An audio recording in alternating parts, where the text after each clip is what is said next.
Hello, and in this lecture we will talk about how we can combine AsyncIO with synchronized code. So, while AsyncIO is designed for writing a synchronized code, it's often necessary to integrate it with an existing code, an existing synchronized code. So you don't always use a synchronized code. Maybe you are in a job and you need to add some code to an existing code, and the new code will be asynchronized. But the existing code is synchronized. So you need to know how to combine each other. So you can use the run in executor function from the AsyncIO. These methods allow us to run in synchronized code in a separate thread or a process pool. So, in this example, the synchronized operation function simulates a blocking operation by sleeping for 2 seconds, and the function of the run in executor method is used to offload the synchronized operation to a separate thread, preventing the event loop for being blocked. So we will use loop equal to AsyncIO get running loop, and the result will be a wait on the synchronized code with the run in executor. If you transfer the none, it will be equal to a thread pool executor. If you know about a little bit about threading, if you don't know, it's totally fine.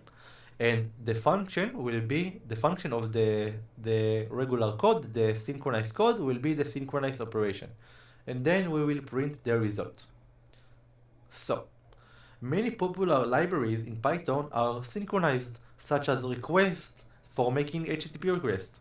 In this example, we will use the runInExecutor method to execute a synchronized request.get function in a separate thread. So we have a URL and we want to fetch the data from the URL. We will use a fetch URL function.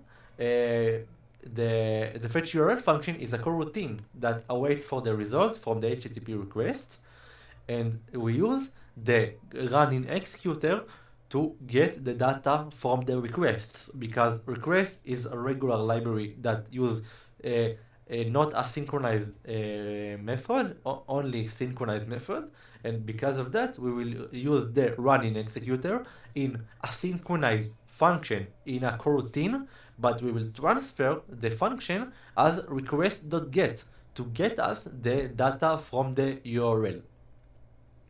So we also can wrap synchronized function with an asynchronous wrapper. So sometimes it's useful to wrap a synchronized function with an asynchronous wrapper to make the compatible with AsyncIO. So in this example, we use the function async wrapper. It's a coroutine that wraps the synchronization of the operation. The synchronized operation function using the runInExecutor. So the main coroutine can then call the async wrapper as if we were an asynchronous function. So let's look. We have the main, the async def main. We call the async wrapper and we transfer 42 as an argument. The loop equal to AsyncIO get running loop, and the result is runInExecutor. So as we already saw, we wrap it with the runInExecutor to run the regular code, the synchronized code. We transfer into it the runInExecutor to run in a different thread pool, and then we return the result. So let's get to the conclusion. AsyncIO provides a mechanism to integrate with a synchronization code and libraries, allowing us for seamless interoperability.